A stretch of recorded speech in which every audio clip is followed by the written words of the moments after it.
કે શું આ જ કારણ છે કે સી.આર. પાટીલ દર વખતે લોકસભાની ચૂંટણીની અંદર રેકોર્ડ બ્રેક મતદાનથી જીતે છે, કે આટલા બધા મતોની ચોરી થાય છે એ કારણ છે કે સી.આર. પાટીલને આ દર વખતે લોકસભામાં આટલી મોટી જીત મળે છે? ગુજરાત કોંગ્રેસના પ્રદેશ પ્રમુખ અમિત ચાવડાએ આજે 12 વાગ્યે એક પ્રેસ કોન્ફરન્સ કરીને એવો આરોપ લગાવ્યો છે કે ગુજરાતની અંદર 62 લાખ વોટ ચોરી થઈ છે, એટલે 62 લાખ મતની ચોરી થઈ છે એવો આરોપ લગાવ્યો છે. અને સાથે સાથે એમ પણ કીધું છે કે આવતીકાલથી વોટર અધિકાર જનસભા કોંગ્રેસ શરૂ કરી રહ્યું છે અને 2027 સુધી ગુજરાતના દરેક લોકોના ઘરે કોંગ્રેસ પહોંચશે, આવી વાત કરી છે. તો આના વિશે તમારી સાથે વાત કરીશ. મારું નામ રાજેશ શાહ છે અને તમે જોઈ રહ્યા છો ગુજરાતના સૌથી મોટા ડિજિટલ ન્યૂઝ પ્લેટફોર્મ ખબર છે .com. થોડા સમય પહેલાં કોંગ્રેસ નેતા રાહુલ ગાંધીએ દિલ્હીની અંદર પ્રેસ કોન્ફરન્સ કરીને ચૂંટણી પંચની સામે નિશાન સાધ્યું હતું અને વોટ ચોરી થઈ હોવાની વાત કરી હતી અને એ વાતે આખા દેશની અંદર હંગામો મચાવી દીધો હતો. ચૂંટણી પંચે જવાબ બી આપ્યો અને એ બધું થયું, પરંતુ હવે આ વાત ગુજરાતમાં પણ સામે આવી. ગુજરાત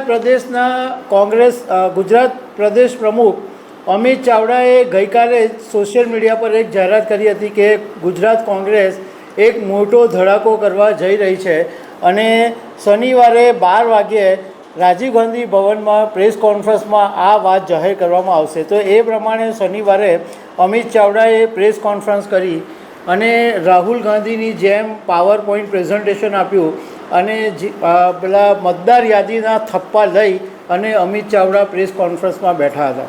એમણે એવો આરોપ લગાવ્યો અને ખાસ કરીને એમનું જે નિશાન હતું એ ગુજરાતના પ્રદેશ પ્રમુખ સી.આર. પાટીલ અને સુરત નવસારીના સાંસદ સી.આર. પાટીલ પર હતું.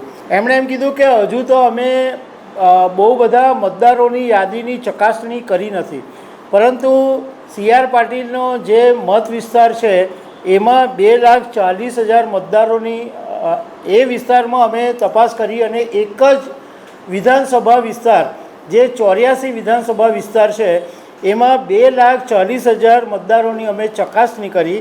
એમાંથી 30,000 નકલી વોટ નીકળ્યા.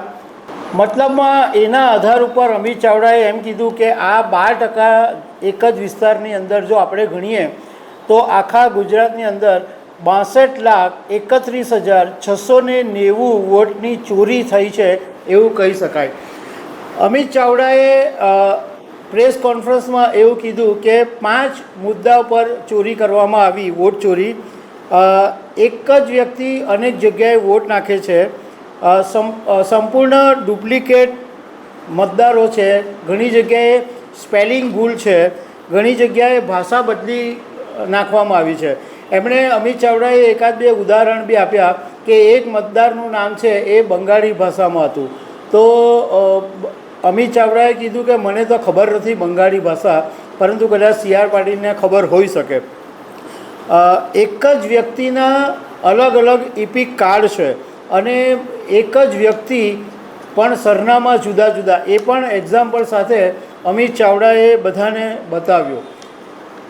એમણે એમ કીધું કે આના ઉપરથી એક વાત એવો સવાલ ઊભો થાય છે કે શું આ જ કારણ છે કે સી.આર. પાટીલ દર વખતે લોકસભાની ચૂંટણીની અંદર રેકોર્ડ બ્રેક મતદાનથી જીતે છે, કે આટલા બધા મતોની ચોરી થાય છે એ કારણ છે કે સી.આર. પાટીલને આ દર વખતે લોકસભામાં આટલી મોટી જીત મળે છે?